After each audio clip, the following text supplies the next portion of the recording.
치환적분법. 이번 시간 학습 목표는 치환적분법을 이용하여 정적분을 어떻게 구할까입니다. 미분 가능한 함수 gx의 도함수 g'x가 닫힌 구간 AB에서 연속이라고 하겠습니다. 그리고 fx가 있는데 이 fx가 함수 gx의 치역을 포함하는 구간에서 연속이라고 하겠습니다. 즉 gx의 치역이 있는데 그 치역이라는 그 집합에 대해서 그 집합을까지 포함하는 구간이 있고 그 구간 위에서 fx가 연속이라는 겁니다. 그리고 이 fx의 부정적 분조 하나를 대문자 fx라고 두는 경우 우리는 치환적 분법에 배운 그대로 인테그랄 f합성 gx 곱하기 g'x dx가 대문자 f 괄호 gx 더하기 적분상수라는 식으로 표현된다는 것을 우리가 앞에서 배웠습니다. 사실 이 g'x가 닫힌 구간에서 연속이고 fx가 연속인데 gx의 치역을 포함하는 구간에서 연속이니까요. 당연히 gx도 미분 가능하니까 연속일 거고 연속함수, 합성 연속함수는 연속함수니까 f합성 gx도 연속입니다. 즉 f합성 gx가 연속이고 g'x까지 연속이니까 둘 곱한 것도 연속이라서 연속함수는 적분이 가능하니까 정확하게 우리가 원하는 정의를 만족하면서 이런 관계식을 얻을 수 있다는 사실을 이야기해 볼 수 있는 겁니다. 자, 그리고 이제 정적분을 생각을 해보고 싶어서 GA를 알파, GB를 베타라고 넣었습니다. 여기서는 이제 GX가 상당히 특이하게 그냥 증가함수에 대해서만 나타난 거죠. A가 알파고 B가 베타일 때 어렵지 않게 나타난 거고요. 따라서 A에서 B까지 이렇게 증가하는 형태에 대해서 이 정적분 어떻게 나타날 것인가.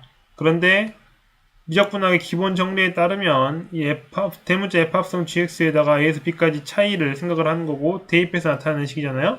그런데 gb가 베타고 ga가 알파니까 이런 식으로 쓸 수가 있을 거고, 그런데 이 대문자 fx는 뭐냐? 스몰 fx의 부정적 분조 하나라고 했기 때문에 우리는 이런 식으로 정적분의 기본 정리에 의해서 이렇게 쓸 수가 있을 겁니다. 알파에서 베타까지 fttt라고. 그래서 a에서 b까지 이 함수를 적분하는 것이 알파에서 베타에서 스몰 ft를 적분하는 것으로 변경해서 쓸 수가 있다는 이야기입니다. 근데 여기서는 그림이 약간 단조롭게도 그냥 증가한 형태만 됐잖아요. 그런데 이것이 이런 식으로 감소하다가 증가한 형태에 대해서도 앞에 이 식이 성립한다는 것을 우리가 확인해 볼 수가 있습니다. 자세한 사항은 학교 수업 시간에 제가 자세히 설명을 하겠습니다. 그냥 키 아이디어로는 구간을 쪼개는 겁니다. 감소하다 증가했으니까 감소한 이 정점에서 잘라가지고 여기서부터 여기까지의 구간에서 감소하는 거, 여기서부터 여기까지 증가하는 걸 각각 나눠서 적분이 된다는 거를 보이고 값을 계산을 하면 나오기는 합니다. 근데 할 얘기가 좀 있기 때문에 자세히 설명을 할 거고요. 그래서 이 부분에 대해서는 틀린 부분이 없습니다. 그런데 안타깝게도 교과서에서 정리하는 과정에서 틀린 부분이 생겨요. 어떤 게 틀렸냐면 미분 가능한 함수 t, gx의 도함수 g'x가 구간 AB에서 연속이고 GA가 알파, GB가 베타에 대해서 FT가 알파, 베타 양끝으로 하는 닫힌 구간에서 연속일 때 이런 식의 관계 성립한다고 했는데 어떤 게 잘못됐을까요? 자, 잘못된 부분이 뭐냐면 자, FT가 알파와 베타를 양끝으로 하는 닫힌 구간에서 연속이라고 했잖아요? 근데 이 말은 알파랑 베타를 끝으로 하는 닫힌 구간은 사실 이 부분만 얘기하는 거거든요. 이 부분만. 근데 문제는 A에서 B까지 정의되는 이 GX의 치역 같은 경우에는 알파와 작은 부분이 있을 수가 있죠. 만약에 이렇게 그림이 그려진다면.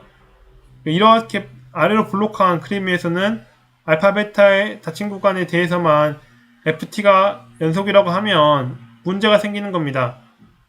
근데 이 문제를 앞에 문제 정의하면서 어떻게 했었냐? 이때는 문제가 안 되는 게 gx의 치역을 포함하는 구간에서 연속이라고 했거든요. fx가. 따라서 이 상황에서는 a 닫힌 구간을 치역에 모두 포함한 모든 구간에서 이렇게 했기 때문에 알파, 베타 닫힌 구간뿐만 아니라 벗어나는 이 빨간색 부분에 대해서도 이야기할 수가 있어서 아무런 문제가 없었던 반면 여기서는 딱 한정을 지어버리니까 문제가 생기는 거죠. 그래서 이 문제를 해결하기 위해서 제가 새롭게 도입을 합니다.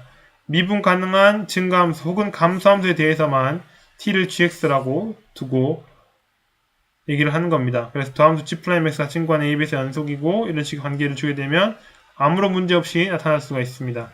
이게 왜 문제가 없냐면 이게 증가 감소만 얘기한 거기 때문에 아까 얘기했던 것처럼 구간을 나눠버려서 감소하는 것만 따로 증가하는 것만 따로 두고 각각에 대해서 적분을 하면 어렵지 않게 이 결과를 얻을 수가 있다고 합니다. 정말 그런지는 수업 시간에 같이 한번 확인을 해보도록 하겠습니다. 그리고 이제 구분구역에 대해서 이야기를 할 건데요. 정적분의 정의에 대해서 fx가 다친구간 AB에서 연속인 경우에는 우리는 구분구적 n이 하나씩 커질 때 k는 1부터 n까지 시그마 f 괄호 a 더하기 n분의 b-a k 괄호 닫고 n분의 b-a라는 이 구분구적법의 식이요. 델타 x를 n분의 b-a라고 치환하고 x의 k를 a 더하기 n분의 b-a k라고 치환을 해가지고 써보면은 이렇게 단제로운 식이 얻어지고 그런데 이 식이 사실은 정적분으로 쓸 수가 있는 거죠. a에서 b까지 fx dx로 이것이 구분구적이라는 방법의 정의였습니다.